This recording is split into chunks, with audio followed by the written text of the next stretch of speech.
ప్రభు పరిశుద్ధ నామానికి మహిమ కలుగును గాక. హల్లెలూయా హల్లెలూయా హల్లెలూయా హల్లెలూయా. ఈ సమయంలో ప్రతి ఒక్కరూ మోకాళ్ళ మీదకి వస్తే పరిశుద్ధ ఆత్మదేవుని ఏకమంత్రంతో ఆరాధన చేసే సమయం కనుక ప్రతి ఒక్కరూ కళ్ళు మూసుకొని రెండు చేతులు ఆకాశం వైపు చూపించి ఆరాధించు సమయం కనుక పాటలు పాడుచు నా సన్నిధిలో ఉత్సాహధ్వని చేయమని పరిశుద్ధ గ్రంథమందు ప్రభువు ఏర్పరిచిన రీతిగా ప్రతి ఒక్కరూ మీ యొక్క హృదయాలను ప్రభుకు అప్పగించి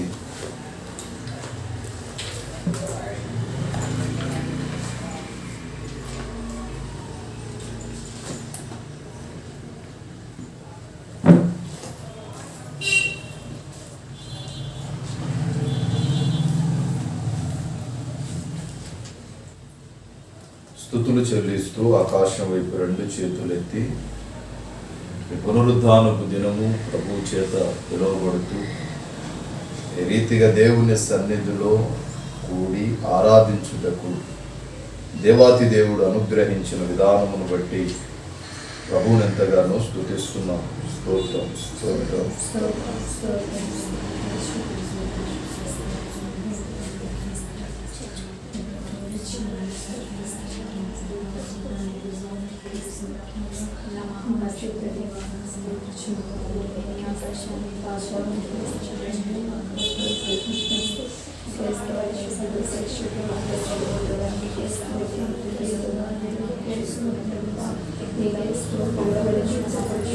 Glory Jesus, ప్రభువానికి స్తోత్రం స్తోత్రం స్తోత్రం స్తోత్రం స్తోత్రం స్తోత్రం.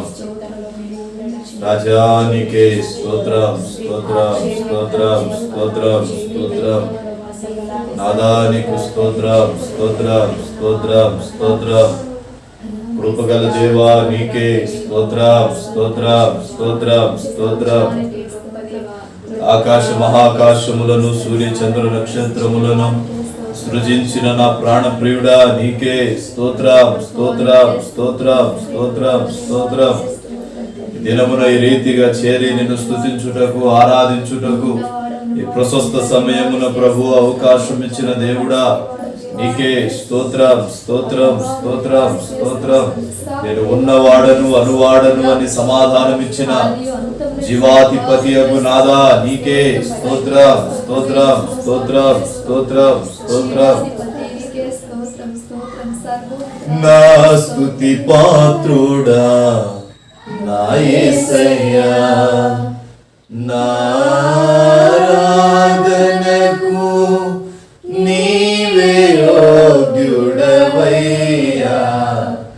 నా స్తుతి పాత్రుడా నా యేసయ్యా నారాధనకు నీవే యోగ్యుడవయ్యా. నా స్తుతి పాత్రుడా నా యేసయ్యా. నీ వాక్యమే నా పరవశము, నీ వాక్యమే నా ఆత్మకు ఆహారము. నీ వాక్యమే నా పరవశము, నీ వాక్యమే నా ఆత్మకు ఆహారము. నీ వాక్యమే నా పాదములకు దీపము. యేసయ్యా నీ వాక్యమే నా పాదములకు దీపము. నా స్తుతి పాత్రుడా నా యేసయ్యా నారాధనకు నీవే యోగ్యుడవయ్యా. నా స్తుతి పాత్రుడా నా యేసయ్యా. నీ కృపయే నా ఆశ్రయము, నీ కృపయే నా ఆత్మకు అభిషేకము, నీ కృపయే నా జీవనాధారము,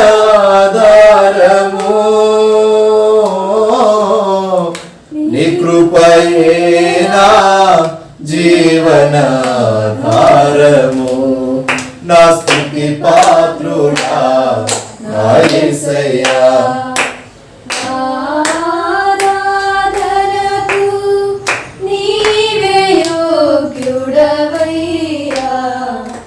నా స్తుతి పాత్రుడా నా యేసయ్యా.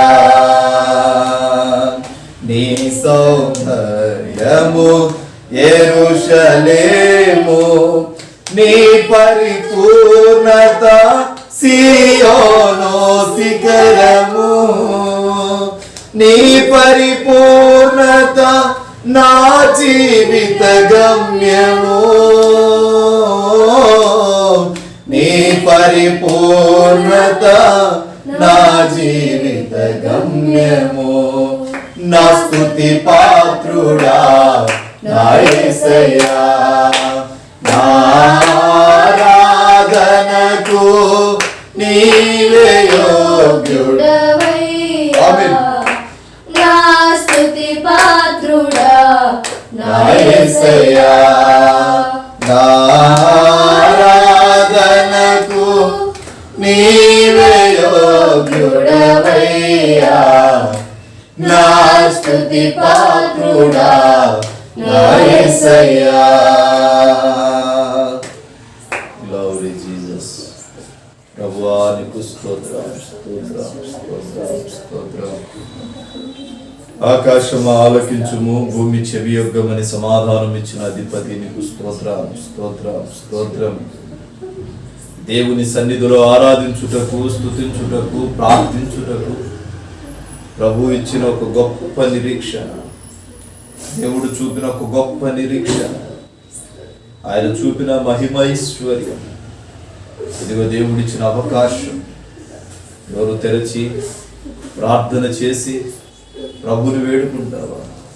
అయ్యా నాతో మాట్లాడండి, అయ్యా నన్ను దర్శించండి, అయ్యా నాలో జీవమును పోయండి, నీ అభిషేకం నా మీద కుమ్మరించమని ప్రభుని పిలుస్తావా?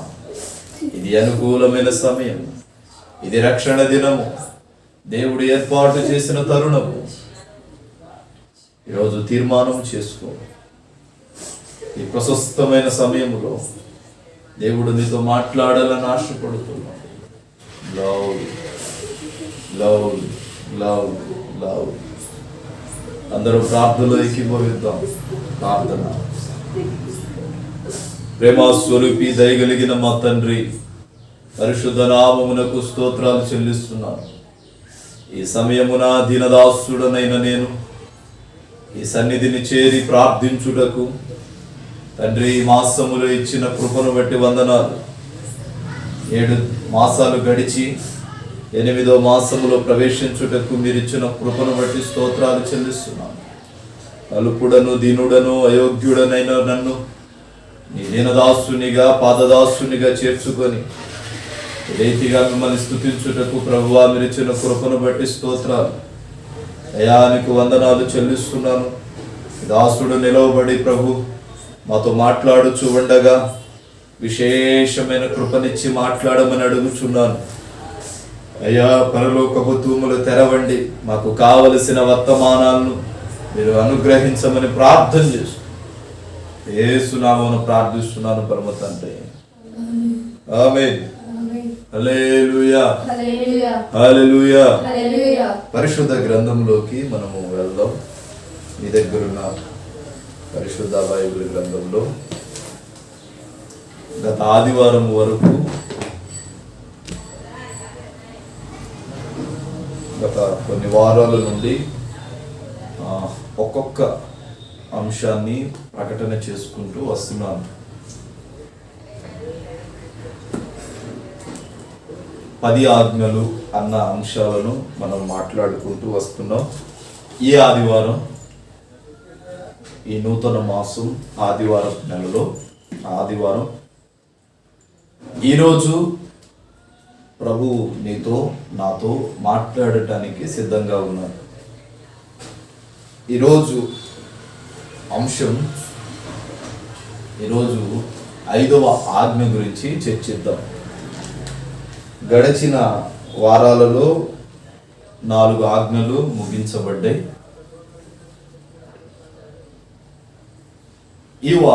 ఈరోజు 5వ ఆజ్ఞను మనము పరిశుద్ధ గ్రంథము ద్వారా తెలుసుకుందాం. చాలామంది అన్నా మేము బైబిల్ ట్రైనింగ్ చేయాలనుకుంటున్నాం, ఒక్కొక్క అంశము ఒక్కొక్క ఆజ్ఞ గురించి తెలుసుకుందామని అనుకుంటున్నామని చాలామంది ఆలోచన చేస్తూ చాలామంది అక్కడక్కడ అడుగుతూ ఉంటారు.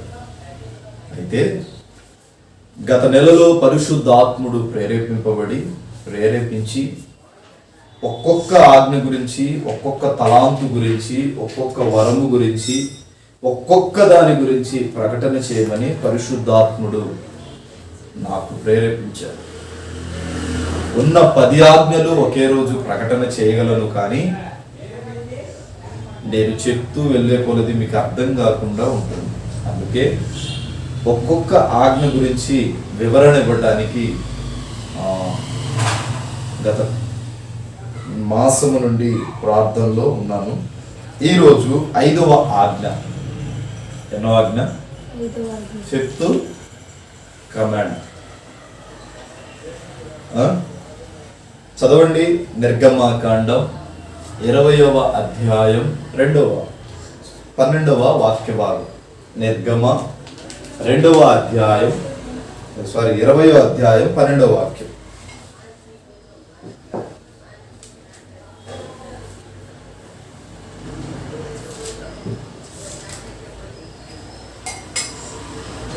నీ దేవుడైన యెహోవా నీకు అనుగ్రహించు దేశంలో నీవు దీర్ఘాయుష్మంతుడగునట్లు నీ తండ్రిని నీ తల్లిని గౌరవించు. నీ దేవుడైన యెహోవా నీకు అనుగ్రహించు దేశములో నీవు దీర్ఘాయుష్మంతుడు అవ్వాలంటే నీ తల్లిని గౌరవించు. నీ తండ్రిని గౌరవించు.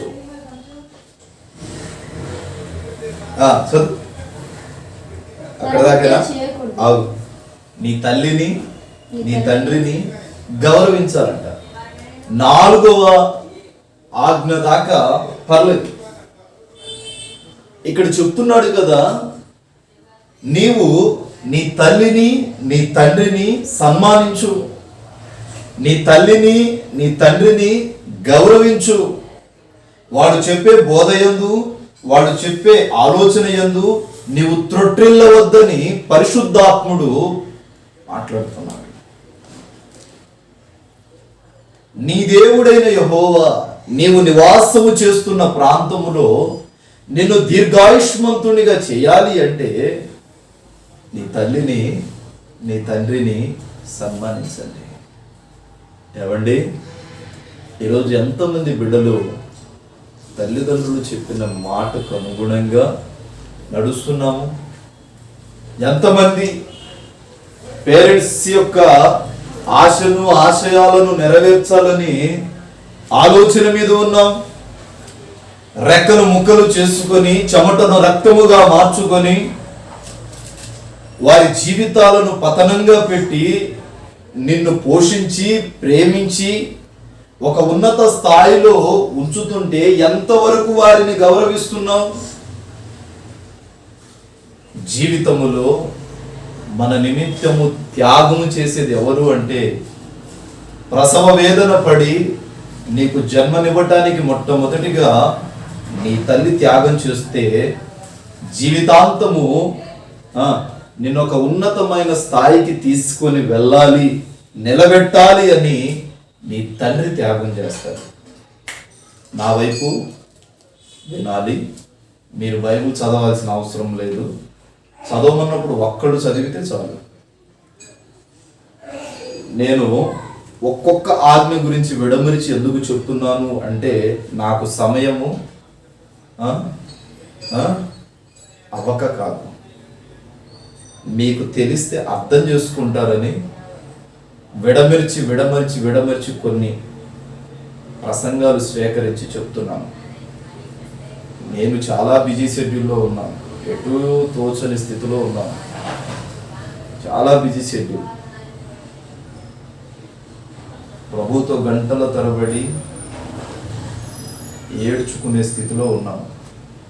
కాబట్టి సమయాన్ని కొంచెం అధిగమించి మీకు ప్రసంగం ఇస్తున్నాను అంటే దాన్ని పోగొట్టుకోకండి. పరిశుద్ధ గ్రంథములో యాజకుడు చాలా అవసరం. ఎందుకంటే బైబిల్ మనంతటా మనం చదివితే అర్థం కాదు కాబట్టి దేవుడు సేవకుని నిలవబెట్టాడు. మీ సమయం ఎంత విలువైనదైతే యాజకుడి సమయం దానికంటే 10 రెట్లు విలువైనది. కాబట్టి పరిశుద్ధాత్మను దుఃఖపెట్టకండి, పరిశుద్ధాత్మను బాధ పెట్టకండి. కొద్ది నిమిషాలే వాక్యం బోధిస్తాను, కాన్సన్ట్రేషన్గా వినండి. ఎక్కువసేపు చెప్పను, కొద్ది నిమిషాలే బోధిస్తాను, చాలా జాగ్రత్తగా. ఈరోజు ప్రభు చెప్తున్నాడు, ఎంతవరకు నీ తల్లిని నీ తండ్రిని సన్మానిస్తున్నావు, ఎంతవరకు నీ తల్లిని నీ తండ్రిని గౌరవిస్తున్నావు. రే ఈ పని చెయ్యంటే నేను చేయపో అనేవాడు ఉంటాడు. అరే ఇది కాదురా, ఇది వినమంటే నీకేం తెలుసు, నీ కల్చర్ వేరు, నా కల్చర్ వేరు. నీవు ఉన్నప్పుడు టెక్నాలజీ వేరు, నేనున్నప్పుడు టెక్నాలజీ వేరని చెప్పే మూర్ఖులు లేకపోలేదండి సమాజం అని ప్రభు అంటున్నాడు. నీవు దీర్ఘాయుష్మంతుడి అవ్వాలంటే నీ సొంత తెలివితేటల మీద కాదురా, నీ తల్లిని నీ తండ్రిని సన్మానించు. ఏనాడైనా నీ తల్లిని నీ తండ్రిని నీ ఎదురుగా కూర్చోబెట్టుకొని వాళ్ళ చేతుల్లో చేతులేసి వాళ్ళ కళ్ళల్లో కళ్ళు పెట్టి చూసి, అమ్మా ఎలా ఉన్నావు, డాడీ బాగున్నారా, నా కొరకు కష్టపడుతూ పడ్డారు కానీ సమయానికి తినండి, టైం తినండి, ఆరోగ్యం కాపాడుకోండి, అన్నీ మరచి ఆరోగ్యాన్ని కాపాడుకోండి అని ఏనాడైనా కొడుకుగా కూతురుగా నీ తల్లిదండ్రులకు నీ వంతు నీవు ఇవ్వవలసిన ఉపదేశాన్ని ఇచ్చావా? ఇవ్వం. అంటారు కదా, ఆకొచ్చి ముళ్ళు మీద పడ్డా, ముల్లెళ్ళి ఆకు మీద పడ్డా ఆకుకే ప్రమాదం. వాళ్ళు వచ్చి మీకు చెప్పకపోయినా, మీరెళ్ళి వాళ్ళకి చెప్పకపోయినా మళ్ళీ నేరం చూపించేది పేరెంట్స్ మీదే. మా అమ్మ ఇలా ఉన్నదాన్ని బట్టి నేను చెడిపోయాను, మా నాన్న ఇలా ప్రవర్తించే దాన్ని బట్టి నేను చెడిపోయాను. తల్లిదండ్రులు వారి పిల్లలు చెడిపోవాలని ఏనాటికి ఆలోచించరు. ఆలోచిస్తున్నారంటే వాడికంటే మూర్ఖుడు లేడు, వాళ్ళంత దౌర్భాగ్యవంతులు లేరు. దేవుడు వాళ్ళని నమ్మి బిడలనిస్తే, వాళ్ళ మీద ఉన్న నిందను తొలగిస్తే, వాళ్ళ స్వలాభము కోసము స్వంత శక్తి కోసము ఒకవేళ వాళ్ళు వాళ్ళ జీవితాన్ని పతన వ్యవస్థకు ఎడవాలి అనుకుంటే భయంకరమైన శోధన అనుభవిస్తారు. తల్లిదండ్రులారా, నీ కడుపున పుట్టింది నీ బిడలు కాదు, దేవుడు నిన్ను ప్రేమించి అప్పగించిన ఆత్మలు. నీ ఇష్టానుసారంగా నీ స్వలాభము కోసం ఇలా ఉండాలి, అలా ఉండాలి, ఇలా ఎదగాలి, అలా ఎదగాలి అనుకుంటే నీవు వారి నిమిత్తము క్రయధనము అప్పగింపవలసిన దినం ఒకటి ఉంది. క్రయధనము అనగా వారి నిమిత్తం నీవు సాక్ష్యం ఇచ్చి నరక అవస్థకు వెళ్ళవలసిన దినం ఒకటి ఉంది. స్వచ్ఛమైన తెలుగు భాషలో చెప్పారు, ఆత్మ మాట్లాడేటప్పుడు ఆత్మను దుఃఖపెట్టకుడి. అయితే బైబిల్ చాలా స్పష్టంగా చెప్తుంది. చాలా మంది పేరెంట్స్ ఏవేవో ఆలోచిస్తారు. ఏవేవో ఆలోచించడం ప్రాముఖ్యమైనది కాదు, కానీ ప్రార్థనతో ప్రభు ఏం చేయమంటే అది చెయ్యి. గత వారం నాకు ఒక ఫోన్ కాల్ వచ్చింది. ఎక్కడి నుండో తెలుసా? హైదరాబాద్ నుండి వచ్చింది. అయ్యా, నేను పాస్టర్ గారిని. ఎవరంట? నేను పాస్టర్ గారిని. చెప్పండి. ఏం లేదయ్యా, ఒక విషయాన్ని మీతో పంచుకోవాలని పరిశుద్ధాత్ముడు ప్రేరేపిస్తున్నాడు అని ఒక మాట చెప్పాడండి. గత వారాల్లో కూడా నేను మీకు బోధించాను. ఏం లేదు, తల్లిదండ్రుల మాటను గౌరవించాల్సిన పిల్లలు, తల్లిదండ్రుల మాటను సన్మానించాల్సిన బిడ్డలు సన్మానించగా వారి ఆధ్యాత్మిక స్థితిని పాడు చేసుకొని దుఃఖపెడుతున్నారండి. పెద్దోడివైతే అయ్యావు. ఎలా అయ్యావు పెద్దోడివి? నీకు జ్ఞానం వస్తే వచ్చింది. ఎవరి నిమిత్తము జ్ఞానం వచ్చింది? నీకు బుద్ధి సంభవిస్తే సంభవించింది. తెలివితేటలు వచ్చాయి అంటే ఎవరి మూలంగా వచ్చింది? నీ తల్లిదండ్రులు లేకపోతే చిప్పెత్తుకునేవాడివి, దేనికి పనికిరాని స్థితిలో ఉండేదానివి. ఈరోజు ఆలోచన చేయి దేవుని బిడ్డలారా, వారికి ఇవ్వవలసిన విలువ ఇవ్వాలి. అమ్మా, చాలా మందిని చూస్తాను నేను. అమ్మా ఇదిగో, ఏమండి, హాస్టల్కి వెళ్ళి వస్తున్నారు, చదువుకొని వస్తున్నారు, లేదా ఉద్యోగానికి వెళ్తున్నావు, ఉద్యోగం చేసి వస్తున్నావు, లేదా పెళ్లి చేసుకొని పొరుగురికి వెళ్ళావు, పెళ్లి చేసుకొని అత్తవారింటికి వెళ్ళి వస్తున్నావు. పుట్టింటికి వచ్చేటప్పుడు, నీ తల్లి దగ్గరకు వచ్చేటప్పుడు, హాస్టల్ నుంచి వచ్చేవాడివి రూపాయికి రూపాయి వాళ్ళిచ్చే రూపాయిలోనే పాకెట్ మనీని దాబెట్టుకొని నీ తల్లికి తండ్రికి ఏనాడైనా నీ చేతులతో వస్త్రాలు తెచ్చిన దినాలు ఉన్నాయా? లేవు. సరే, ఉద్యోగానికి వెళ్ళొస్తున్నావు, వాళ్ళ కొరకు కొంత డబ్బులు దాబెట్టుకొని వాళ్ళ దినాలన్నీ నా కొరకు నేను నిలబడాలని పతనం చేశారే. ఈరోజు నేను నిలబడ్డాను కదా, ఇక నుండి వాళ్ళు సంతోషంగా మంచి వస్త్రాలు ధరించుకొని హుందాతనంగా తిరగాలనే ఆశ లేదా? ప్రారంభం నుంచి వాడు ఏ దశలో ఉంటే ఇప్పుడు కూడా నీవు పెరిగి పెద్దవాడివయ్యి నీకు ఉద్యోగం వచ్చి భార్య వచ్చి నీకు పిల్లలు పుట్టినా సరే వాళ్ళు ఆ దశలోనే ఉండాలని చాలా మంది ఆలోచిస్తూ ఉంటారు. ఇది ఎంతవరకు సబము అంటారు? దేవుడు లెక్కడగవలసిన దినాలు చాలా ఉన్నాయి. ఏదో ఆలోచన చేసుకుంటున్నావేమో. దేవుడు అంటాడు, నీ తల్లిని ఎలా గౌరవించావురా నువ్వు? నీ తండ్రిని ఎలా సన్మానించావు నువ్వు? వాళ్ళ జీవితం మొత్తం నీ బాగోగుల కొరకు నువ్వు బ్రతకాలని, నువ్వు ఎదగాలని, ఒక స్థితికి వెళ్ళాలని ఖర్చు పెట్టారు. నువ్వు ఎదిగిన తర్వాత నీ జీవితాన్ని వాళ్ళ కొరకు ఖర్చు పెడుతున్నావా?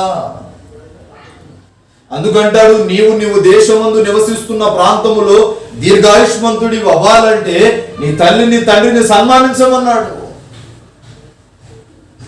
మరి ఎలా సన్మానిస్తున్నావు? మా అమ్మ చెప్పిన మాట వేదవాక్యం, మా నాన్న చెప్పిందే వేదవాక్యం. వాళ్ళు చెప్పిన మాట ప్రకారంగా నేను నడుస్తాను. నేను నడవకపోతే నా దేవుడు నన్ను క్షమించడనే భయం లేదు. ముసలోళ్ళు అయిపోయిన తర్వాత, వృద్ధాప్యం వచ్చేసిన తర్వాత చులకన చేసే బిడలు కోకొల్లుగా ఉంటారు. దేవుడు లెక్క అడగవలసిన రోజు ఒకటి ఉంది. అందుకు ఆజ్ఞ పెట్టాడు, నీ తల్లిని తండ్రిని సన్మానించు.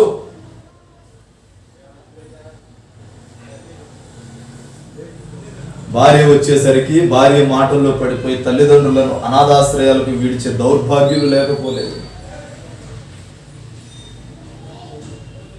భార్య వచ్చేసిన తర్వాత ఆమె మాటలు విని మన మధ్య ఈ ముసలోడు ఎందుకు అని తీసుకెళ్లి వాళ్ళని ఓల్డేజ్ హోమ్ లో పడేసి వాళ్ళు తింటున్నారో లేదో కూడా తెలియకుండా ఈడు కుటుంబంతో ఇక్కడ నవ్వుతూ పాడుతూ ఆడుతూ ఈదుతూ ఉంటాడు. ఈడంతటి దౌర్భాగ్యుడు లేడని బైబిల్ చెప్తుంది. నీవు ఎదగాలని నీ కొరకు జీవితాన్ని ఖర్చు పెట్టిన తల్లిదండ్రులను ఎక్కడో దూరంగా తీసుకెళ్లి ఓల్డేజ్ హోమ్లో పడేస్తుండే ఎంత దౌర్భాగ్యపు స్థితి అండి.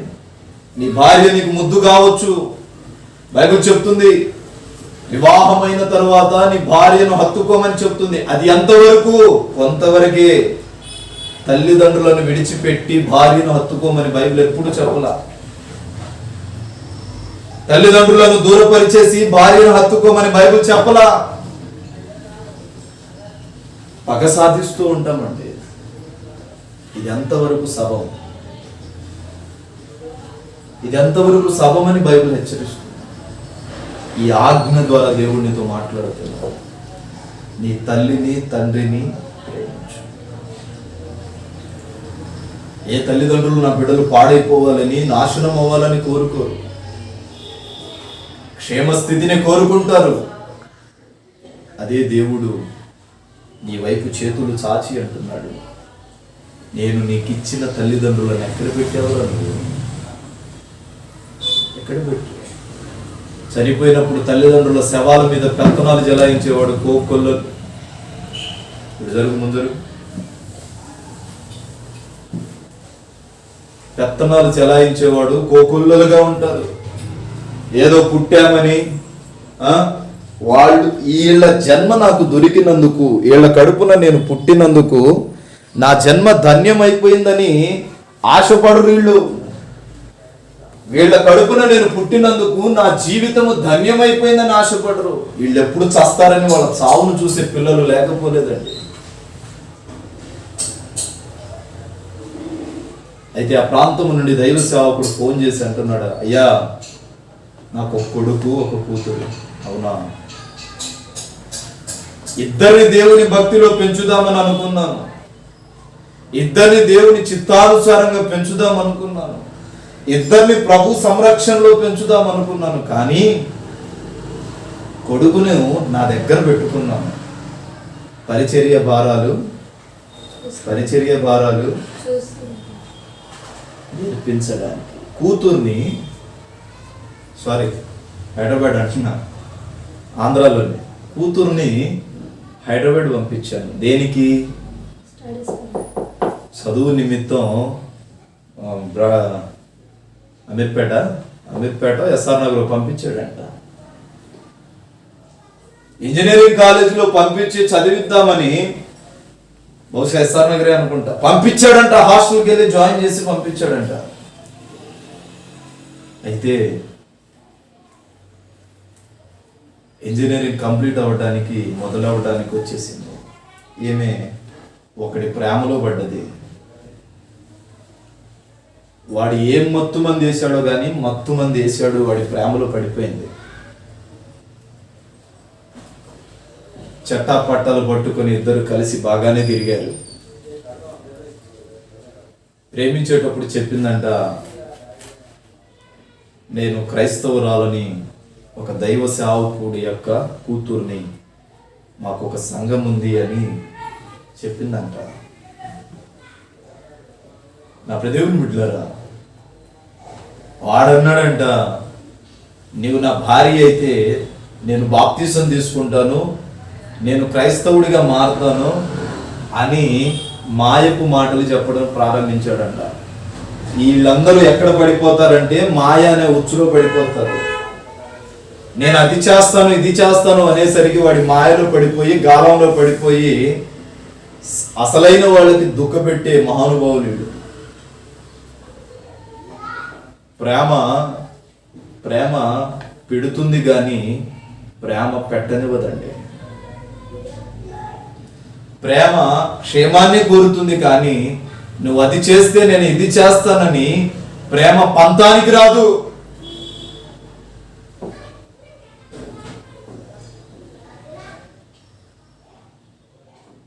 అయితే హాలిడేస్కి తండ్రి దగ్గరికి వెళ్ళి చెప్తుంది, నానా నేను ఒక నిర్ణయానికి వచ్చాను. చెప్పురా, నేను ఒక అబ్బాయిని ప్రేమిస్తున్నాను, అతన్ని వివాహం ఆడాలనుకుంటున్నాను అని అంటే ఆయన అన్నాడు, బిడ్డా నేనెవరినో తెలుసా?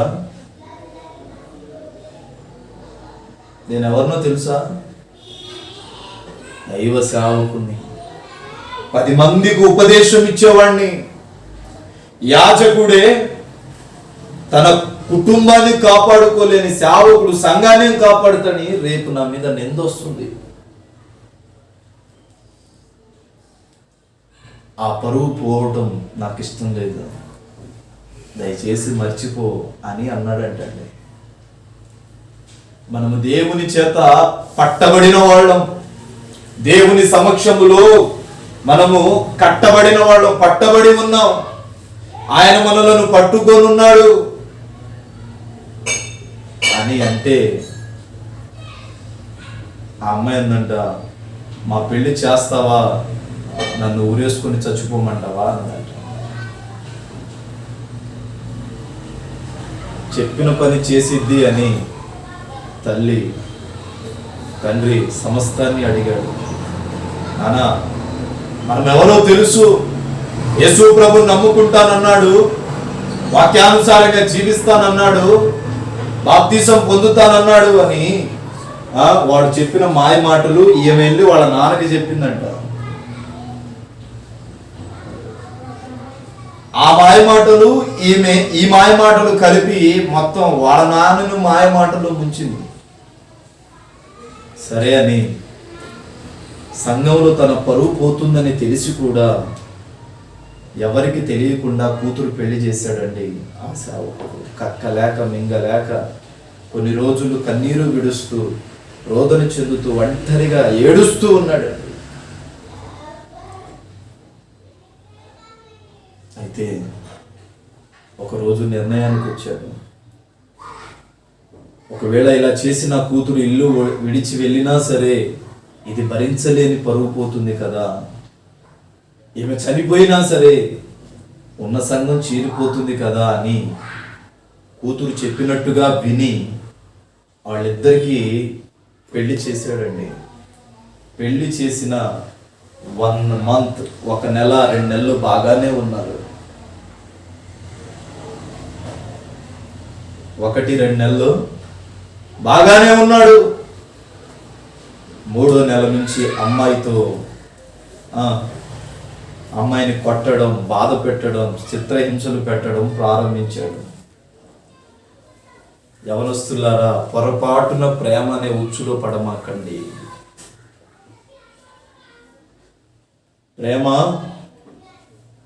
ప్రేమ ఇస్తుంది కానీ ప్రేమ తీసుకోదు. చెప్తున్నాడు, కొడుతున్నాడు, హింసిస్తున్నాడు అంటాడు. అప్పటికే ఆ అమ్మాయి 7వ నెల గర్భావతి. వాడు వచ్చి అంటాడు, మాయ్, నేను ఏ దేవుణ్ణి అయితే పూజిస్తున్నానో నీవు ఆ దేవుణ్ణే పూజించాలి, విగ్రహారాధన చేయాలి, బలులు అర్పించాలి, వీటిలో నువ్వు పాల్గొనాలి అంటే అవనిద్ది, పెళ్లికి ముందు నేను చెప్పాగా నీకు నీతులు ఏమని, నేను క్రైస్తవురాలని. అలాంటి వాళ్ళు దొరికితే గోవ పెట్టి చదవాలనిపించింది నాకు. పెళ్లికి ముందు నేను చెప్పా కదా నేను క్రైస్తవురాలని, నేను ఇలాంటి చేయనని, నేను చేయను. వాడన్నాడు, సరేలే చేయకపోతే చేయకపోయావు, నీ కడుపులో ఉన్న బిడ్డకు నేను తండ్రిని అవ్వాలి అంటే నీవు ఖచ్చితంగా ఇది చెయ్యాలన్నాడు. ఇది చేస్తేనే నా ఇంట్లో ఉండమని చెప్పాడు.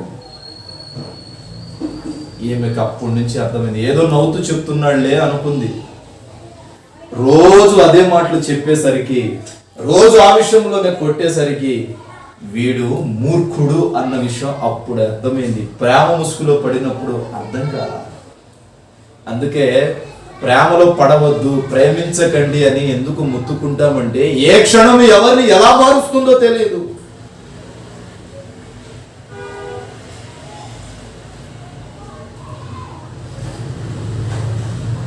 అయితే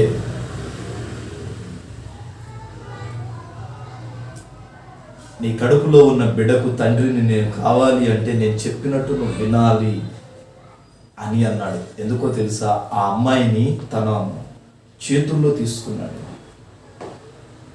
భర్త వదిలిపెట్టే భార్యని ఏమంటారు?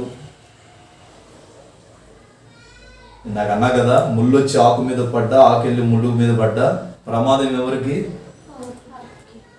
ఆడపిల్ల ఒక్కసారి చెరిగిపోయిన తరువాత, ఒక్కసారి బయటకు వచ్చేసిన తర్వాత తిరిగి పుట్టినింటికి వెళ్ళి క్షేమంగా బ్రతకదు. ఒకవేళ బ్రతకాలనుకున్న సమాజము బ్రతకనివ్వదు. ఎందుకో తెలుసా? ఈ మాటలు ఆ మాటలు చెప్పి తుక్క పెడుతూ ఆ వేదన భయంకరంగా ఉంటుంది. మా అమ్మ దగ్గరికి, మా నాన్న దగ్గరికి వెళ్ళి నేను బ్రతుకుతానని అంటారు, కానీ తల్లిదండ్రులే ఇంట్లో సరిగా ఉండనివ్వరు. ఎందుకో తెలుసా? పరువు పోతుంది. బయటికి వెళ్ళేదాన్ని బయటికి వెళ్ళిపో, ఎక్కడైనా బ్రతుకు, నా ఇంట్లో ఉండవద్దని పరువు కోసం బిడలను దూరపెట్టే తల్లిదండ్రులు లేరు. లేక నిజమే, వాళ్ళ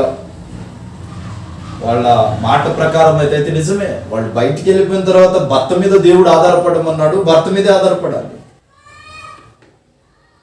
అయితే చెప్తున్నాను, నీ కడుపులో పుట్టిన బిడ్డకి, నీ కడుపులో తయారవుతున్న బిడ్డకి నేను తండ్రిని అవ్వాలంటే నేను చెప్పినట్టు నువ్వు పూజ పురస్కారాలు చేయాలి అన్నాడు. ఈమెకు భయం ప్రారంభమైంది. వాడు లేని టైం చూసి తట్టా బుట్టా సర్దుకొని వాళ్ళ నాన్న దగ్గరకు వచ్చేసింది. వచ్చి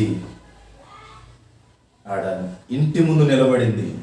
ఇంట్లోకి ఇంట్లో వెళ్ళడానికి అధికారము లేదు. ఎందుకంటే ఒక అయ్యకిచ్చి పెళ్లి చేసిన తర్వాత తిరిగి నువ్వు ఇంటికి రావడానికి అవకాశం లేదు. ఇంటి ముందు నిలబడేసరికి తండ్రి చూసి లోపలికి పిలిచి అంటాడు కదా, అల్లుడేడమ్మా అంటే, నానా నేను నిన్ను మోసం చేశాను, నేను నిన్ను దుఃఖ పెట్టాను, నేను నిన్ను బాధ పెట్టాను, నేను నిన్ను కన్నీళ్లకు పతనము చేశాను అని అనటం ప్రారంభించాడు. అంటుందండి, ఏడుస్తుంది. ఏమైందమ్మా అంటే, వాడు మంచోడు కాడు, వాడెవడో తెలుసా అని చెప్పి, నానా వాడు నన్ను మోసం చేశాడు, ఇప్పుడు నేను 7 నెలల గర్భావతిని అన్నదండి. ఆ తండ్రికి ఎలా ఉంటుంది?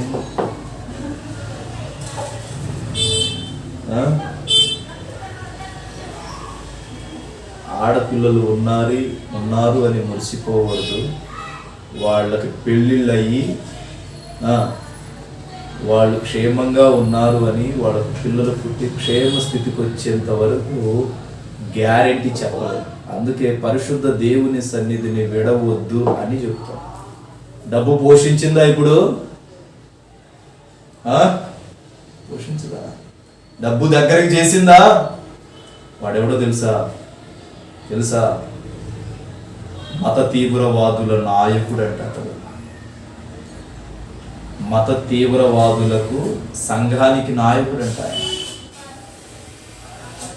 మత తీవ్రవాదులు, మతంలో ఏ సేవకుడైతే బలముగా ఉంటాడో వాళ్ళ ఇళ్లలో ఉన్న వాళ్ళని మామూలు మనిషిగా చెరదీసుకొని, విశ్వాసుల కుటుంబాల్లో పిల్లలను చెరదీసుకొని వాళ్ళని వాళ్ళ చేతులకు తీసుకొచ్చిన తర్వాత విశ్వాసులు, దేవుని బిడల పరువు తీసేవాడంట వాడు. మత వాదులు, తీవ్రవాద సంస్థకు చెందిన వాడంట వాడు. ఎప్పుడో జరగల, 2-3 months క్రితం జరిగింది.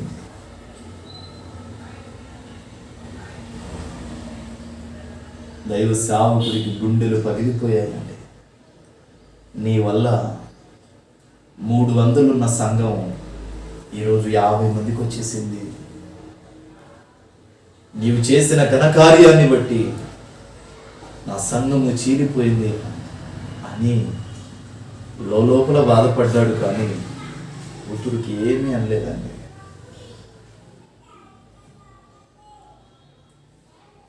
ఒంటరిగా ఏడుస్తూ ఫోన్ చేసి అంటున్నాడు, అయ్యా నా పరిస్థితి ఇది. దేవుడు ప్రేరేపిస్తే నీకు ఫోన్ చేసి మాట్లాడుతున్నాను అని కళ్ళెమ్మట నీళ్లు పెట్టుకొని గుండెలు బాదుకుంటూ ఏడుస్తున్నాడు. విశ్వాసులుగా మీకు చెప్తున్నాను, ఇక్కడ సేవకుడు అంటే దేవుడు, సంఘము అనగా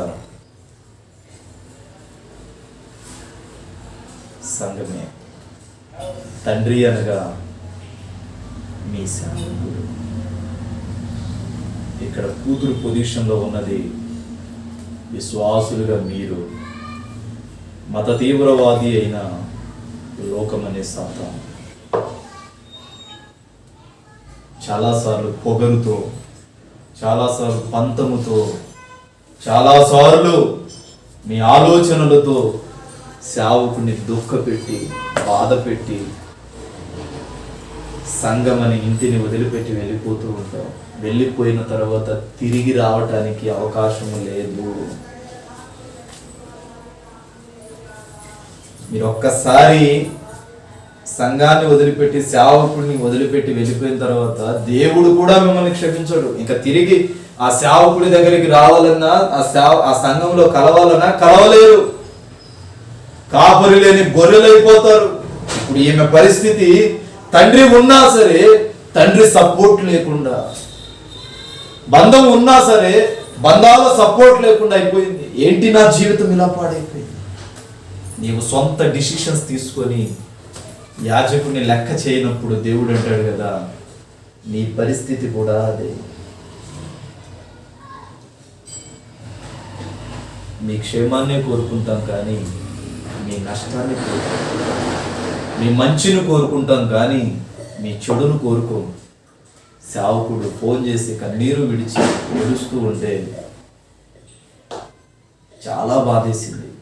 తన కుటుంబంలో కూతురు తప్పు చేస్తే చేసింది, సంఘం ఎందుకు వదిలిపెట్టి వెళ్ళింది అని బాధేసింది.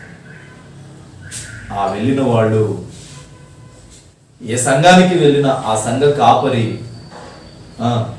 వాళ్ళకు బాప్తీసాలు ఇచ్చి, వాళ్ళ కుటుంబాలను దర్శించి, ఆపదున్నప్పుడు వచ్చి ప్రార్థన చేసి, శోధనుంది అనగానే వచ్చి మొరపెట్టేవాడు.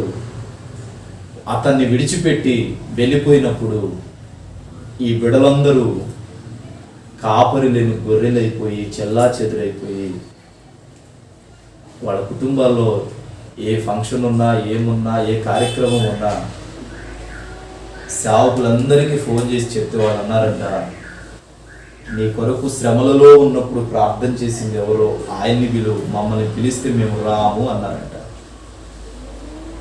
ఒకవేళ డబ్బు కోసం మేము వచ్చినా ప్రభువుకు తీర్పు ఇవ్వవలసిన దినం ఉంది.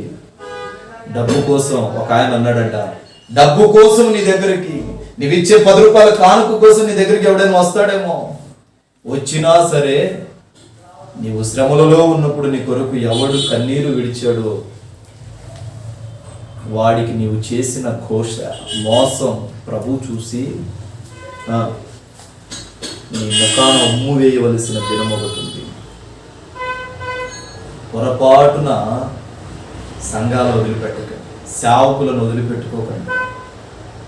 పొరపాటున పిల్లల, మీ తల్లిదండ్రుల మాటను వినండి. సంగమా, నీ కాపరి మాటను విను. చెప్తున్నాడు, ఇప్పుడు నేను ఏం చేయాలి? ఇంట్లో ఉండు, ఇంక నేను నీ గురించి ఏం ఆలోచించలేను, నాకు ఒక కొడుకున్నాడు. మేము కూడా అలాగంటాం, ఇంకా మేము నీ గురించి ఆలోచించలేము, నాకు సంఘం ఉంది. నీవు ఇల్లు వదిలి వెళ్ళిపోతే వెళ్ళిపోయావు, నా బిడ్డలు ఉన్నారు, మిగతా వాళ్ళు, వాళ్ళకు మేము మేలు చేయాలి కదా. ఆయన మాట్లాడుతూ ఉంటే ఏడుపు వచ్చేసింది. ఎంత దౌర్భాగ్యపు స్థితి, ఎంత దౌర్భాగ్యపు స్థితి అండి. ప్రేమ ముసుగులో పడిపోయి తల్లిదండ్రులను మోసం చేసి దేవుణ్ణి దుఃఖపెట్టావు. ప్రభు అంటాడు, చీకటితో వెలుగుకి ఏం పొత్తు, వెలుగుకి చీకుడితో ఏం పొత్తు, విశ్వాసికి అవిశ్వాసితో ఏం పొత్తు. మీ పిల్లలను పొరపాటున అవిశ్వాసులకిచ్చి పెళ్ళిళ్ళు చేయకండి. ఇలాంటివే జరుగుతాయి.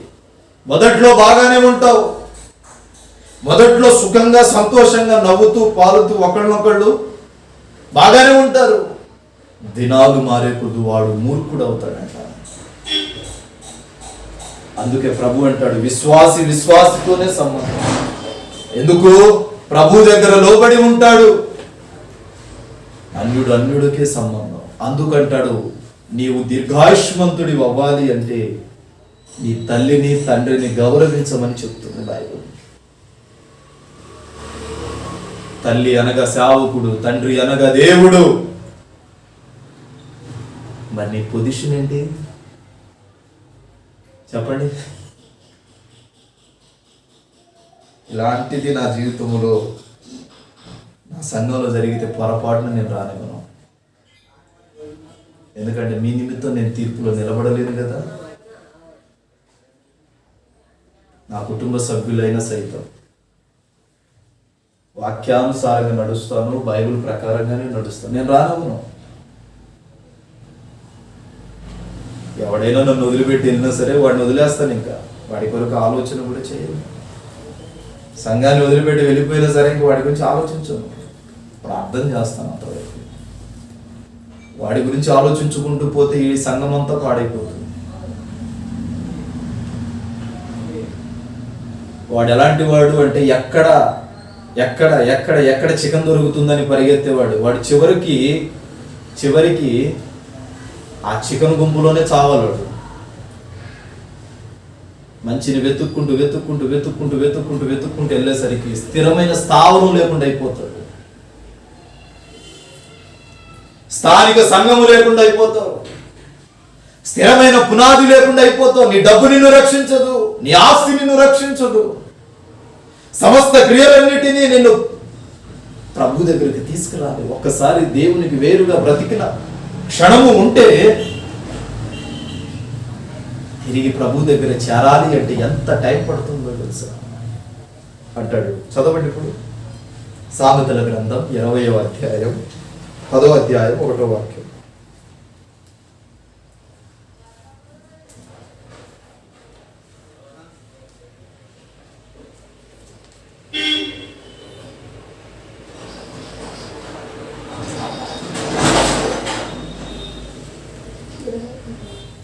అధ్యాయం 1వ వాక్యం.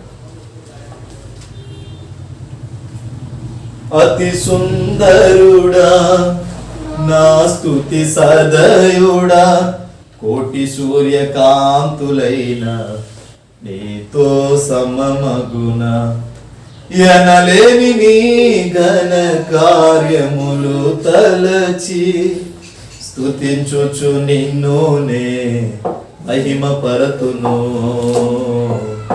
సర్వాధికారివి సర్వజ్ఞుడవు, సంపూర్ణ ప్రేమ స్వరూపివి నీవు. దివిలోనున్న ఆనందమును ధరణిలో నేను అనుభవింప, మహిమాత్మతో నన్ను నింపితివా, నీ ఆత్మతో నన్ను నింపితివా. జ్ఞానము గల కుమారుడు ప్రైజ్ ది లార్డ్. సైతాన్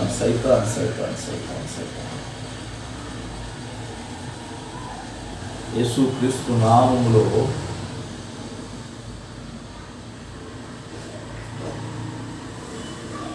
ఈ దురాత్మ కార్యం ఎక్కడికక్కడ ఆగిపోను గాక. వర్షాలు బాగా పడి మునిగిపో.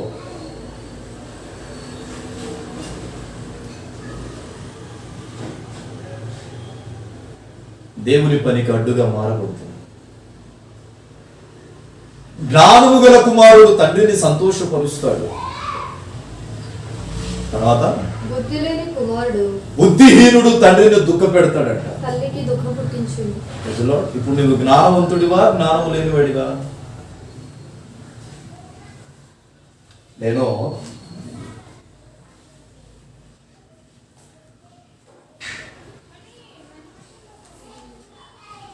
నా సేవకు ప్రారంభంలో సెమినార్కి వెళ్ళే ముందు మా నాన్న ఒక మాట అడిగాను. సెమినార్కి వెళ్ళేటప్పుడు తండ్రి సంతకం కూడా కావాలి.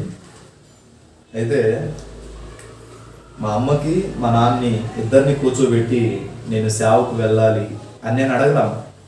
మా తమ్ముడు అడిగాడు, మా చిన్నోడు అడిగాడు, 4వ వాడు. వాడు వచ్చి అన్నకి సేవకు పంపించడం మీకు ఇష్టమేనా అని అడిగితే మా నాన్న అన్నాడు ఇష్టమే అన్నాడు. మా 3వ వాడు అన్నాడు, అన్న ఉద్యోగం చేయాలని అడిగావు కదమ్మా, అన్న సేవకు వెళ్ళడం నీకు ఇష్టమేనా అంటే, ఉద్యోగం కంటే నా కొడుకు సేవ చేయాలి, ప్రభు పనిలో ఎదగాలి, అది నాకు ఇష్టమే అని. మొన్నటిదాకా ఉద్యోగం చేయాలి అని అడిగారు కదా అని అంటే, ఎందుకు నా కొడుకు సేవే చేయాలి అని మొట్టమొదటిసారిగా నా తల్లి నోటి నుండి నేను ఆ మాట విన్నాను. ఆ మాట చెప్పి సెమినార్కి వెళ్ళటానికి స్టాంప్ ప్యాడ్ ఉంటుంది కదా, ఆ స్టాంప్ ప్యాడ్ తీసుకొచ్చి మా నాన్న చేత సంతకం పెట్టించింది. స్టాంప్ ప్యాడ్ దాటడానికి ఒక 2-3 బజార్లు దాటి వెళ్ళాలి. వెళ్ళి నేను తెస్తాను అని వెళ్ళి తీసుకొచ్చి స్టాంప్ వేయించి, ఇప్పుడు వెళ్ళి పాస్టర్ గారికి ఇవ్వు అని అంటే, జాగ్రత్త. చాలా సంతోషం అనిపించింది. చూడండి, మీరు ఆలోచిస్తారు నా కొడుకు ఉద్యోగస్తుడు అవ్వాలి, డాక్టర్ అవ్వాలి, యాక్టర్ అవ్వాలి, నా కొడుకు ఫారెన్ వెళ్ళాలి, బాగా సంపాదించుకోవాలి, నిలబడాలని. ఏం లాభం అండి? ఏం తీసుకెళ్తాం? దేవుని సేవ చేసే ధన్యత అందరికీ దొరకదు, ఎప్పటికి దొరకదు. ఎప్పటికి పడితే వాడికి ఇవ్వటానికి కొట్లో కొనుక్కునే బిస్కెట్ ప్యాకెట్ కాదు అది. దేవుని ప్రణాళికలో ఉన్నవాడికి. చాలా మంది అంటారు చిన్నప్పటి నుండి నా కొడుకుని సేవకు పంపించాలనే అనే మాట ముసుగులో చివరికి కొడుకుని సేవకు పంపించరు. కల్టి ముందు డబ్బు కనబడిన తర్వాత అంటారు సేవ లేదు, ఏం లేదు, తిన్నంత డబ్బు ఉంది కదా అని అంటారు. 9 లక్షలు 9-7 లక్షలు ఉండాల్సిన అప్పు శాంతము ముగించబడిందండి. నేను తీర్మానం చేశాను, నాయన నా చివరి శ్వాస వరకు నీ పనిలోనే ఉంటాను. అబ్రహాముతో నీవు తీర్మానం చేశావు, నీ తండ్రి ఇంటిని వదిలిపెట్టి నా కొరకు నీవు వచ్చేస్తే నీ కొరకు నేను మంచి రాజ్య సంస్థానాన్ని నిలబెడతాను, నిన్ను ఆశీర్వదిస్తాను, నా సమస్తాన్ని వదులుకొని నేను వస్తున్నాను, నన్ను నీవే పోషించాలి అని నా పరిచర్య ప్రారంభంలో అన్నాను. ఆనాటి నుంచి ఈనాటి వరకు దేవుడు కృప వెంబడి కృపను అనుగ్రహిస్తూ పోషిస్తూ వస్తున్నాడు. ఎందుకు చెప్తున్నానంటే, జ్ఞానము గల కుమారుడు ఏమవుతాడంట? ఏమవుతాడు? తండ్రిని సంతోషపరుస్తాడంట. నేను జ్ఞానవంతుడని అనట్లా, హెచ్చింపబడట్లా. దేవుడు హెచ్చించబడేవాడు దీవించబడతాడు, తను తాను హెచ్చించుకున్నవాడు తగ్గించబడతాడు. చెప్తున్నాను, నా ఆశ, నా కోరిక ఒకటే, నా కుటుంబం అంతా ప్రభు సేవలో ఉండాలి. దేవదూతలు చేయలేని పరిచర్య నా కుటుంబం చేయాలి. ఇప్పటికీ నేను అదే ఆలోచిస్తా. ఈనాటికి నేను ప్రభు ఇంటిలో చేరి 6 సంవత్సరాలైంది.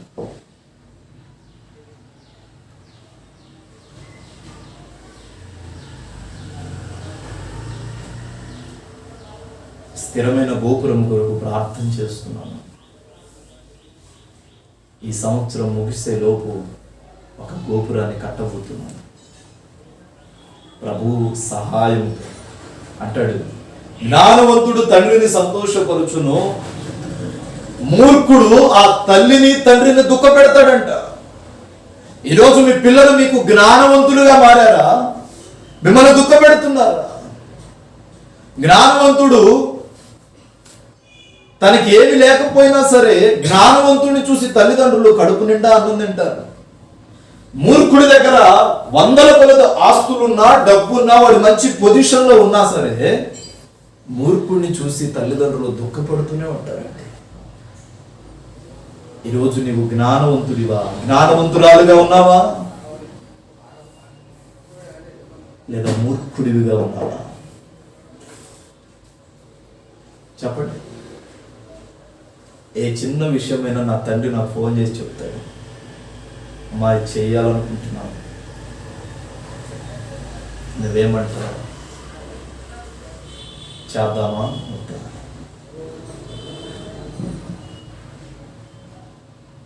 ఇప్పుడు నేను మా నాన్నకి ఆత్మీయ తండ్రిగా,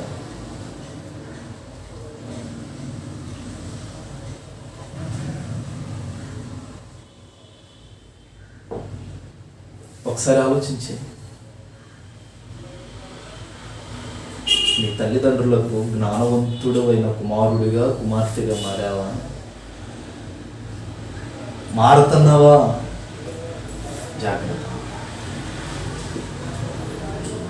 కింద వచనములో అంటాడు, సామెతల గ్రంథం 19:26లో,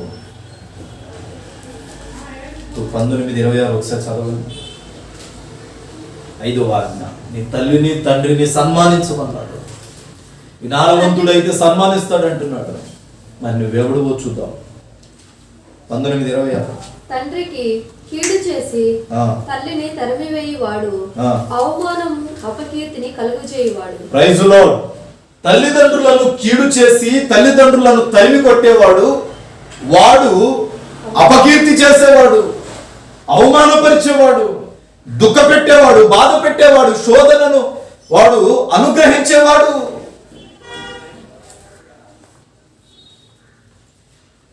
నవమాసాలు మోసిన పొట్టను అవమానపరిచి కొడుకుగా నీవు మారుతున్నావేమో. జీవితం మొత్తము నీవే నీవే నీవే బాగుండాలని నీ గురించి ఆలోచన చేసే నీ తండ్రిని దుఃఖపెడుతున్నావేమో. చెప్తున్నాడు కదా, ఏమని తెలుసా? తల్లిదండ్రులను దుఃఖపెట్టేవాడు, అవమానించేవాడు, తరిమి వేసేవాడు, వాడు బాగుపడాడంట. చెప్పా కదా, ఇందాక చెప్పా కదా, మాటకు ముందు వెళ్ళి ఎక్కడ పెడతాం? ఓల్డేజ్ హోమ్స్, అనాథ శరణాలయ.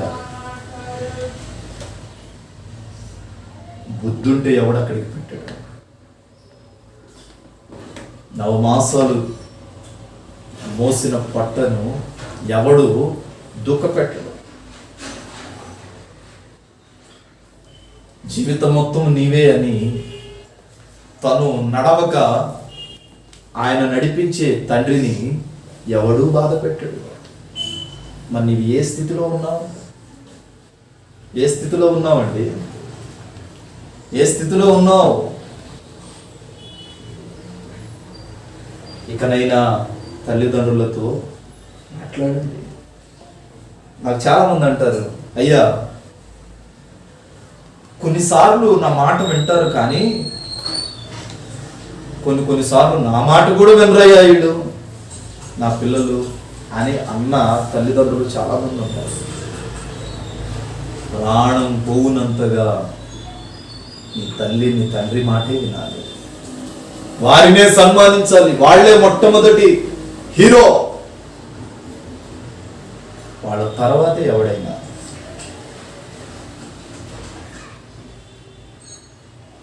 జాగ్రత్త. నీ తల్లిదండ్రులను తరిమి వేస్తున్నావేమో, తరిమి వేయవు. నీ సేవకుని తరిమి వేస్తున్నావేమో, తరిమి వేయకు. సేవకుని దుఃఖ పెడుతున్నావేమో, దుఃఖ పెట్టకు. అవమానపరుస్తున్నావేమో, బాధ పెడుతున్నావేమో. నీకు అపకీర్తి కలుగుతుందని బైబిల్ సెలవిస్తుంది.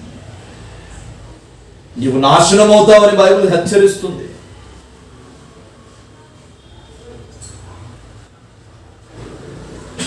శరీరానుసారమైన తల్లిదండ్రులు ఎంత ముఖ్యమో ఆత్మానుసారమైన తల్లిదండ్రులు అంతే ముఖ్యమైనది.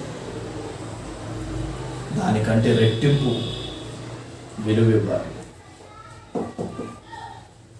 ఏమండి, మేము వచ్చి మీకు వాక్యం చెప్పాలి, మీ పిల్లలకు సేవకు పంపించండి అంటే ఉద్యోగం చేయాలి, చదువుకోవాలి, అది చేయాలి, ఇది చేయాలని ఫిలాసఫీలు చెప్తారు. మేము వచ్చి మీకు సువార్త చెప్తుంటేనే కదా మీకు విశ్వాసం కలుగుతుంది, ఆశీర్వాదాలు పొందుతుంది. మా తల్లిదండ్రులు కూడా అలాగే ఆలోచించి ఉంటే మేము మీ దగ్గరకు వచ్చేవాళ్ళం కాదు కదా. అలా ఎవరి సేవకుడి తల్లిదండ్రులు వాళ్ళు ఆలోచించుకొని ఉంటే ఈనాడు సేవ ప్రబలేది కాదు. చదవండి పరిశుద్ధ గ్రంథమైన బైబిల్లో లేవియా కాండం 19వ అధ్యాయం 3వ వాక్యం. నా మాటలు ముగించడానికి వస్తున్నాను, త్వరగా చదవండి, చాలా రిఫరెన్స్ రాశాను.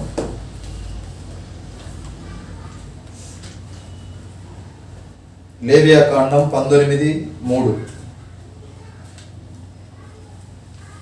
మరొకళ్ళు మత్తయి సువార్త 15:4.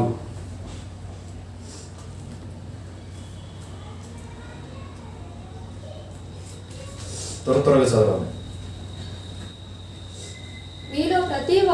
మీలో ప్రతివాడు తన తల్లికి తన తండ్రికి భయపడవలెను. Praise the lord. ఇప్పుడు ఎవరికి భయపడాలి?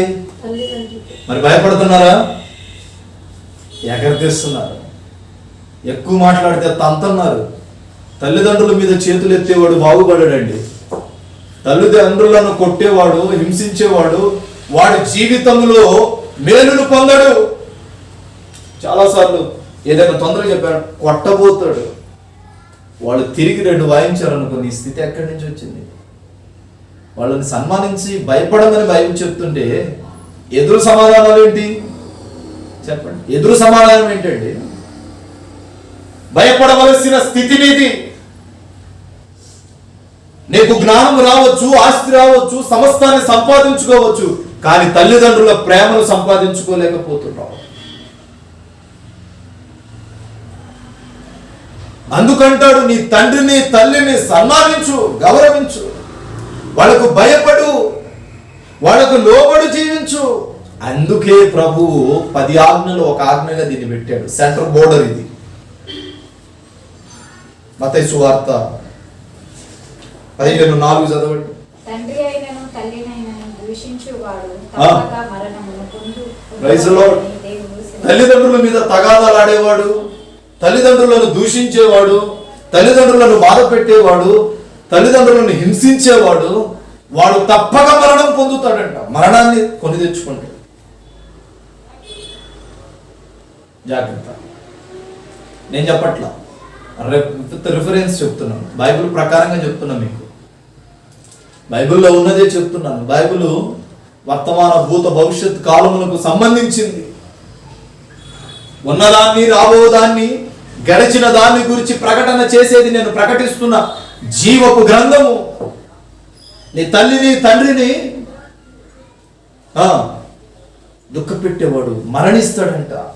అయితే తల్లిదండ్రులను ఘనపరచాలండి. ఘనపరుస్తున్నారా? తల్లిదండ్రులను ఘనపరచాలి. నువ్వు బయటికి వెళ్ళి ఒక 10 రూపాయలు సంపాదించాలన్నా, ఉద్యోగంలో జాయిన్ అవ్వాలన్నా ఏమంటారో తెలుసా? మీ నాన్న కానీ మీ అమ్మని కానీ తీసుకురా, లేకపోతే వాళ్ళ సంతకాలు తీసుకురా అంటారు. అంటే వాళ్ళు లేకపోతే నీకు సర్టిఫికేట్ లేదని అర్థం అక్కడ. వాడు లేకపోతే నువ్వు సమాజంలో బ్రతకలేవని అర్థం అక్కడ. వాళ్ళు లేకపోతే నేను ఎవడు రెస్పెక్ట్ ఎవడు గౌరవించడని అర్థం అక్కడ. వాళ్ళు ఉంటేనే విలువ వస్తుందని.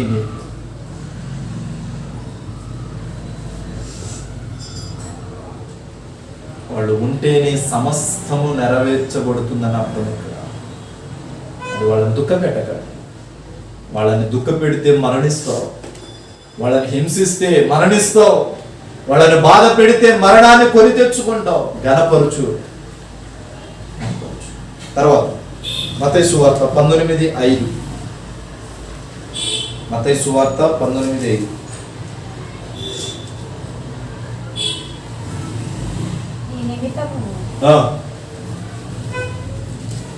19:5. ఇందు నిమిత్తము పురుషుడు తల్లిదండ్రులను విడిచి తన భార్యను హత్తుకొనును, వారిద్దరును ఏక శరీరంగా ఉండుమని చెప్పునని మీరు చదవలేదా? Praise the Lord. కాబట్టి కాబట్టి వారికను ఆ. ఇద్దరు కాక ఏక శరీరంగా ఉన్నారు. Praise the lord. బైబిల్ చెప్తుంది ఏమని? పెళ్ళైన తర్వాత తల్లిని తండ్రిని విడిచిపెట్టి భార్యను హత్తుకోమని కానీ తల్లిదండ్రులను పూర్తిగా విడిచిపెట్టమని చెప్పలే అక్కడ. చెప్పిందా? తల్లిదండ్రులను విడిచిపెట్టి భార్యను హత్తుకోమంటుంది. అలాగని వాళ్ళకు వ్యతిరేకంగా ఇంకొక కాపురం పెట్టమని కాదట. తల్లిదండ్రులకు ఇచ్చే ప్రయారిటీ వాళ్ళకి ఇస్తూ ఎక్కువగా భార్యకు ప్రయారిటీ ఇవ్వమని అక్కడ అర్థం. తల్లిని తండ్రిని విడిచి భార్యను హత్తుకోమని అంటున్నాడు. అంటే పూర్తిగా వాళ్ళను విడిచిపెట్టేమని బైబిల్ ఏనాడు చెప్పలేదు. కాబట్టి గమనించండి, తల్లిని తండ్రిని సన్మానించండి. భార్య వచ్చిన తర్వాత భార్యను హత్తుకొని కూడా తల్లిదండ్రులను గౌరవించాలి. పెద్దవాళ్ళని పెద్ద వయసులోనే ఉంచాలి, పెద్దవాళ్ళని పెద్ద పొజిషన్లోనే ఉంచాలి. నోటికొచ్చిన మాటల చేత దూషణ పలకకూడదు. పలికినచో నీవు రేపు అదే దూషణకు పాత్రుడు అవుతావు. కత్తితో ప్రారంభమైతే కత్తితోనే పోతావు, గొడ్డలితో ప్రారంభమైతే గొడ్డలితోనే చస్తావు. దూషణతో ప్రారంభమైతే దూషించబడే చస్తావు. దేనితో నీవు స్టార్ట్ చేస్తే దానితో అంతమవుతావు. తర్వాత మత్తయి సువార్త 10వ అధ్యాయం 21. మరొకళ్ళు 1 తిమోతి 5:4. మత్తయి సువార్త 10:21. సహోదరుడు ఆ. సహోదరుని ఆ. తండ్రి కుమారుని మరణమును అప్పగించెదరు. పిల్లల తల్లిదండ్రుల మీద లేచి వారిని చంపించెదరు. పిల్లలు తల్లిదండ్రుల మీద లేచి చంపుతారంట, లేక కొంతమంది చేత చంపిస్తారంట. ఇది చేయకూడదండి. ఇది చేయకూడదు. ఏం అధికారం అండి? నీకు జన్మనిచ్చిన పాపానికి వాళ్ళని కొడతావు, నీకు జన్మనిచ్చిన పాపానికి వాళ్ళని చంపడానికి ప్రయత్నం చేస్తావు, జన్మనిచ్చిన పాపాన్ని శతకొట్టి ప్రయత్నాలు చేస్తావు. అందుకు 1 తిమోతి 5:4 అంటాడు, పిల్లలు తల్లిదండ్రులకు ప్రత్యోపకారము చేయవలెను. ప్రత్యోపకారం అంటే అంటే ఎదురుగా ఉపకారం చేయాలంట. పిల్లలు తల్లిదండ్రులకు ఉపకారము చేయాలి, ప్రతిగా ఉపకారము చేయాలి, సహాయపడాలి, పరిచర్య చేయాలి. అలసిపోయి వస్తే కాళ్ళు నొక్కాలి, అన్నం వండి పెట్టాలి, చేయాలి, తప్పులేదు. అందుకంటాడు ప్రత్యోపకారం. పరిచర్య చేయండి, సహకారం చేయండి, వాళ్ళకు లోబడి ఉండండి, పరిచర్య చేయండి. కొంతమంది కోడళ్ళు అయితే అత్తెళ్ళి బకెట్ తీసుకొని బాత్రూంలో నీళ్లు పెట్టుకునేంత వరకు ఈమె గుండె కరగనే కలదు. నేనెందుకు పెట్టాలి? మీ అమ్మ అయితే పెట్టవా? నేనెందుకు చేయాలి? మీ అమ్మ అయితే చేయవా? చేస్తావా లేదా? చేయాలి. రేపు మీ అమ్మ పొజిషన్లో వచ్చే కోడలు కూడా మీ తల్లిని అలాగే చేస్తే పరిస్థితి ఏంటి? అత్త కూర్చొని అన్నం పెట్టుకురా అమ్మ, కొంచెం పని చేసి అలసిపోయి వచ్చానంటే నువ్వు పెట్టుకొని పో అంటే అర్థం ఏంటి? రేపు నీ ఇంటికి మీ అన్న కానీ మీ తమ్ముడు కానీ పెళ్లి చేసుకొని మీ ఇంటికి ఒక కోడలు వచ్చింది అనుకో, మీ అమ్మే వెళ్ళి అన్నం పెట్టుకురా అమ్మ అంటే ఆమె కసురుకుంది అనుకో, నువ్వు ఎంత బాధపడతావు? పడవా? పడరా? పడతావు. అందరి జీవితాలు అలాంటివే, అందరి కుటుంబ పరిస్థితులు అలాంటివే. కాబట్టి నీవు అత్తమామల్ని ఎంతగా ప్రేమిస్తావో నీ తల్లిదండ్రులను కూడా అంతగానే ప్రేమించబడతావు. ముందు నువ్వు విత్తాలి, ఆ తర్వాత కొయ్యబడతావు. విత్తకుండా కొయ్యబడాలి అంటే అది రాంగ్. విత్తాలి, వాళ్ళని ప్రేమిస్తే అది చూసి వాళ్ళని ప్రేమిస్తారు. వాళ్ళని తల్లితో సమానం. రూతు వలె మారాలి. రూతు అనిద్ది తన అత్తతో, నీవు నా తల్లివమ్మా, నీ దేవుడే నా దేవుడు, నీ ప్రజలే నా ప్రజలు, నీ బంధువులే నా బంధువులు, నీవు నా తల్లివి. అది చూసి తన అత్తను అంతగా ప్రేమించడం చూసి రూతు తల్లికి అసూయ పుట్టింది. మరి నువ్వు రూతులాగా మారాలనుకోవట్లేదా? ఆలోచించే. నెక్స్ట్ చదవండి. ఎఫెసీ పత్రిక 5వ అధ్యాయం 31వ వాక్యం.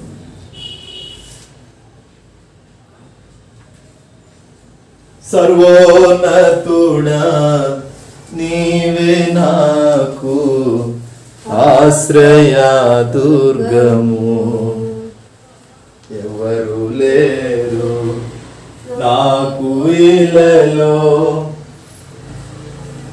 చదవాలి. ఈ హేతువు చేత పురుషుడు తన తండ్రిని తన తల్లిని విడిచి తన భార్యను హత్తుకొనును, వారిద్దరూ ఏక శరీరమగుదురు. 5:31 ఎఫెసీ. తర్వాత అయితే నేను క్రీస్తును గూర్చియు సంఘమును గూర్చియు చెప్పుచున్నాను, మెట్టుకు మీలో ప్రతి పురుషుడును తనను వలె తన భార్యను ప్రేమింపవలెను. పరిశుద్ధ గ్రంథం ప్రబోధిస్తుంది. నేను చెప్పేది ఏంటి అంటే, నీ తల్లిని విడిచిపెట్టి భార్యను హత్తుకోమని అంటున్నాను, కానీ వాళ్ళని పూర్తిగా విడిచిపెట్టమని కాదు. కొంతమంది ఏం చేస్తారు తెలుసా? దేవుడు తల్లిదండ్రులను విడిచిపెట్టి భార్యను హత్తుకోమన్నాడు కన్నా, అందుకనే వాళ్ళని విడిచిపెట్టేశాము.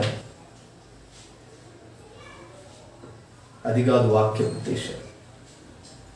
తల్లిని తండ్రిని విడిచిపెట్టి భార్యను హత్తుకోవడం అంటే ఇద్దరు ఏక శరీరం అవుతారు. తల్లిదండ్రులను పూర్తిగా విడిచిపెట్టమని కాదు అక్కడ అంటారు. ఎఫెసీ 6:1 అంటాడు కదా, పిల్లలారా తల్లిదండ్రులకు లోబడి ఉండాలి. పిల్లలారా ప్రభువును ప్రేమిస్తూ తల్లిదండ్రులకు విధేయత చూపాలి, లోబడి ఉండాలి. మరి నీవు ఉన్నావా? ఈ 5వ ఆజ్ఞ తల్లిని తండ్రిని సన్మానించమని ప్రభు చెప్పాడు. కాబట్టి ఈ మాటలు ప్రభు మీ వెనుకడిలో ఉంచునుగాక. ఆమేన్. హల్లెలూయా. హల్లెలూయా. హల్లెలూయా. మోకరించండి, ప్రార్థన చేద్దాం. మోకరించండి, మోకాళ్ళ మీదకి రండి, ప్రార్థన చేద్దాం. 2వ ఆరాధన కొన్ని అనివార్య కారణాల వలన పెట్టట్లేదు. ఈ నెల వచ్చే నెల నుండి ప్రారంభించబడుతుంది. కాబట్టి ఒక్క ఆరాధనే ఉంటుంది, 2వ ఆరాధన ఉండదు. గమనించి ప్రార్థనలో గడపవలసిందిగా ప్రభు పేరట తెలియపరుస్తున్నాను. మహాపరిశుద్ధుడవు కృప కలిగిన తండ్రి, పరిశుద్ధ నామమునకు స్తోత్రాలు. ఇప్పటి వరకు మా తల్లిదండ్రులను ఎలా ప్రేమించాలో, ఎలా ప్రభువా హత్తుకోవాలో, ఎలా గౌరవించాలో మీరు తెలియపరిచారు. అందరూ బట్టి స్తోత్రాలు. కృప దయచేయి, ఆత్మ సహాయము, ఆత్మ నడిపింపు దయచేయమని ప్రార్థన చేస్తూ ప్రతి ఆటంకాన్ని లయపరచండి నాయన. ప్రతి ఆత్మను ప్రభు ప్రత్యక్షపరచమని ప్రార్థన చేస్తున్నాను. కృప వెంబడి కృపను పొందుచు కృపలో జయగీతమును పాడే అనుభవాన్ని ఇవ్వమని ప్రార్థన చేస్తున్నాం.